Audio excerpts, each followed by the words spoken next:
I was 14 years old, and my buddy, who was a year older at 15, asked me if I wanted to spend the night at his place. With his mom working and his dad hitting the gym, it seemed like the perfect opportunity for some late-night fun. We settled into his room, gaming away on his console, surrounded by the glow of the TV screen.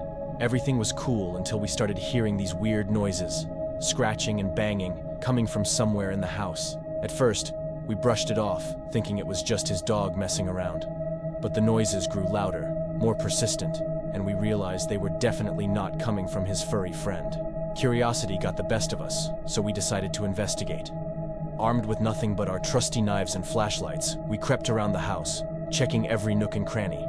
Upstairs, downstairs, even venturing into the backyard.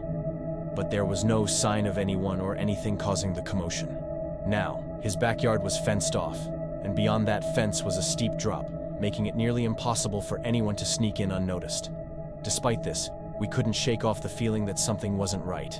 As we stood in his front yard scanning the perimeter, my buddy suddenly froze, his flashlight illuminating something in the distance.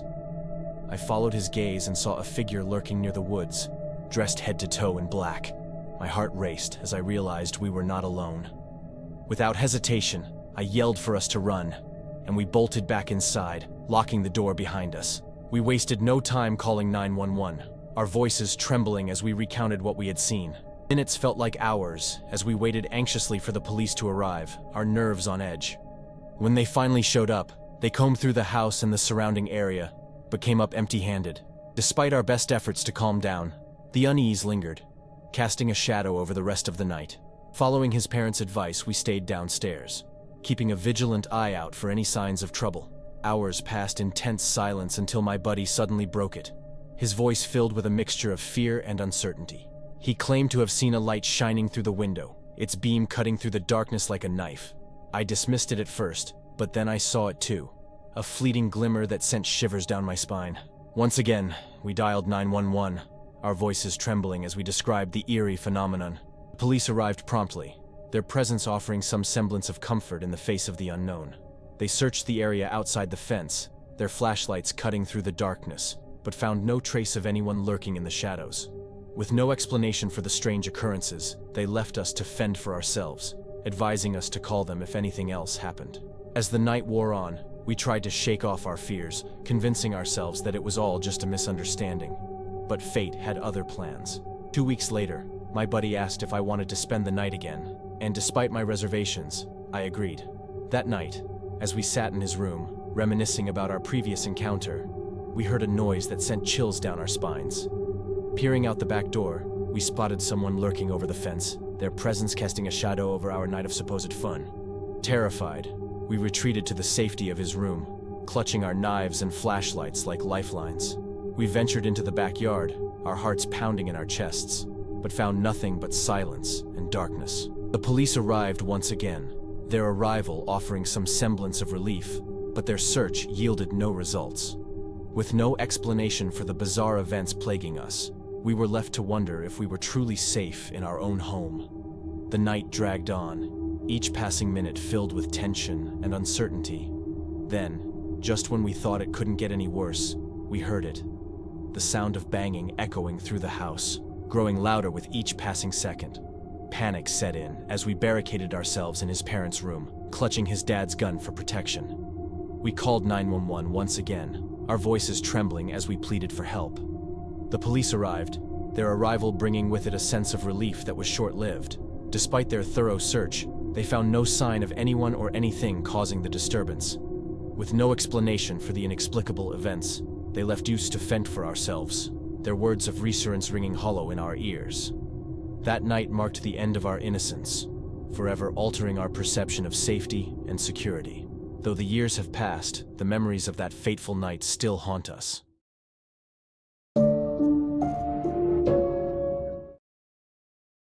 I remember when I was 14, chilling with my buddy Jesse, who was also 14. We were at his place, gaming hard on Call of Duty in the living room.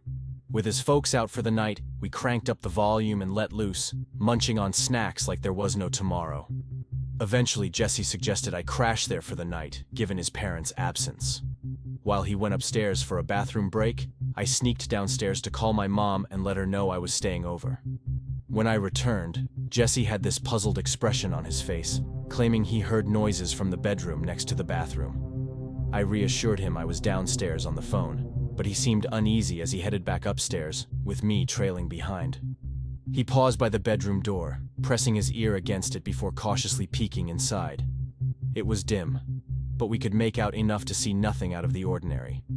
I brushed it off as Jesse being paranoid and urged him to join me downstairs for more gaming. Ignoring his unease, we cranked up the volume again and dove back into our virtual battles. But when the loading screen brought a moment of silence, we exchanged a nervous glance. Jesse hit the mute button, and we strained our ears, certain we heard grunting from upstairs. Yet, as abruptly as it started, the noise ceased with the silence from the TV. Jesse whispered that someone was up there, and they must have stopped making noise when they heard us downstairs. Urging me to leave quietly through the back door, Jesse got on the phone with the police while I watched the bedroom window. In a moment of foolishness, I aimed my flashlight at the window, and in that split second, I saw someone lurking there before ducking out of sight. Jesse saw it too, and without a second thought, we bolted down the block until we spotted a police car with its lights flashing. As the cops investigated inside, Jesse and I waited nervously by the car.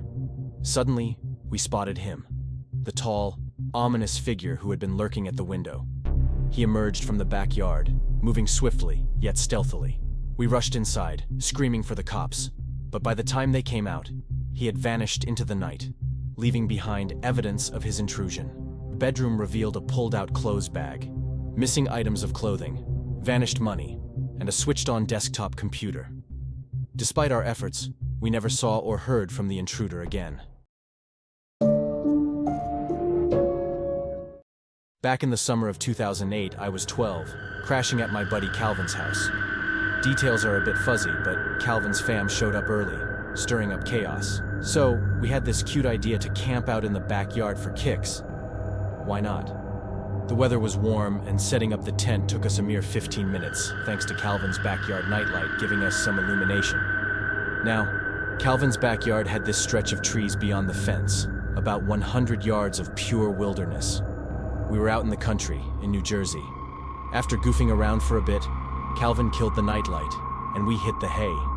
But here's the thing. I can't doze off in sleeping bags. I tossed and turned for hours, battling sleeplessness. Sometime during the night, I heard this rattling, creaky noise from around the fence. Gave me the shivers, you know? I debated waking Calvin, but chickened out. It sounded like the wooden fence was being nudged or something. Sure, it was windy, but being the lone night owl in a rural spot, hearing odd sounds, major creep factor. I tried brushing it off, but after hours of rolling around, that constant eerie noise got to me, feeling the call of nature.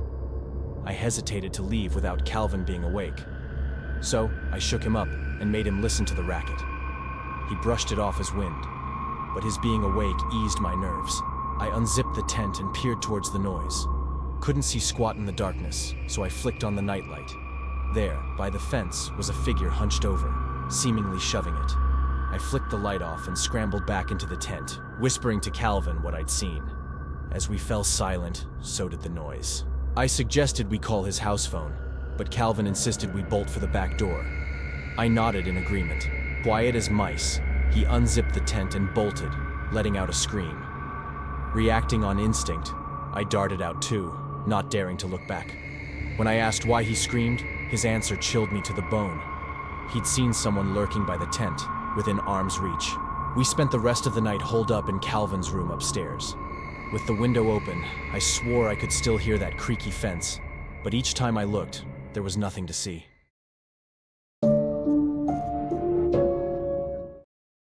Tyler and I were inseparable as kids. We'd have sleepovers all the time, but they were always at his place because, let's face it, his house was the coolest. This story goes way back to the summer of 2008, when I was just 12. It was a time when cell phones weren't glued to our hands, and we found entertainment in simple things, like playing hide and seek in the dark. So one night, our parents decided to head out for some fun in Atlantic City, leaving us under the watchful eye of Tyler's older brother, Joe. Joe, however, had his own plans and slipped out, urging us not to rat him out to Mom. It was a win-win for both. Tyler got the house to himself, and Joe escaped the boredom of babysitting. By around 9 o'clock, after we'd had our dinners, we decided to play our favorite nighttime game. Their house was enormous, providing the perfect playground for hide and seek. I volunteered to be the first hider. We had a rule: no house lights, just flashlights, to make the game even cooler. As I crept up to the upstairs area, I selected one of the unused bedrooms to conceal myself. I nestled between two beanbag chairs and a blanket, leaving the door slightly ajar to avoid any suspicion. After a while, I heard footsteps entering the room, followed by the sound of drawers being opened and closed. It was Tyler searching for me. Then, I heard his voice calling my name, but something about it seemed off. My heart skipped a beat as I peeked from under the blanket. To my horror, it wasn't Tyler standing there. It was a tall, fully grown man. I held my breath as Tyler entered the room with his flashlight, unaware of the stranger's presence. I prayed that his light wouldn't reach the corner where the man was hiding. Luckily, it didn't. After Tyler left the room, I emerged from my hiding spot, pretending to be defeated. I acted all normal as I guided Tyler out of the room, but halfway down the stairs, I couldn't hold it in any longer. I whispered to him that there was someone else in there with me. Terrified, we sprinted out of the house and sought refuge at a neighbor's place. Without hesitation, the neighbor called the cops. Within minutes, the police arrived and hauled the intruder away in handcuffs. Even though we were just kids, the sense of relief and triumph was overwhelming. It was a dark and cloudy night when I found myself sleeping over at my friend Mike's place.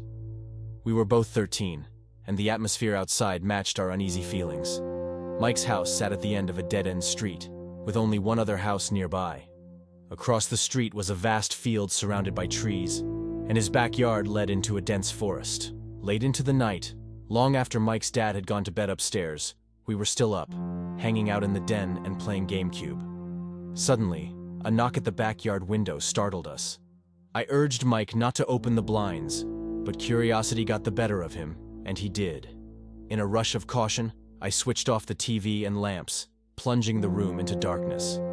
With the room dark and the outside slightly brighter due to the dim moonlight, we strained to see through the window. A flash of lightning briefly illuminated the scene, revealing nothing but wet grass. We sat in silence, waiting for something else to happen, our eyes fixed on the window, expecting someone to appear. After what felt like an eternity, we nervously switched the lights back on, pretending like nothing had happened. But I couldn't shake off the feeling of unease, stealing glances at the window every so often. Then, the knocks came again, louder this time, sending us both into a panic. With the lights on, we couldn't see anything outside until a sudden flash of lightning illuminated the night sky, revealing a figure standing at the window. Without hesitation, we bolted upstairs to Mike's dad's room, waking him up and dragging him outside to investigate. As we turned on the backyard light and followed the muddy footprints leading away from the house, our hearts raced with fear. We searched everywhere but found no one. Exhausted and shaken, we retreated indoors, trying to sleep in the den. But sleep eluded me. The blinds were tightly shut, and as I lay there, my anxiety peaked. At exactly 12:15, the knocks returned, sending us running to Mike's dad once more.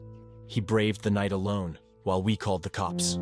Despite their efforts, the police found nothing, and the knocking ceased. But the experience haunted me, and I never slept over at Mike's house again.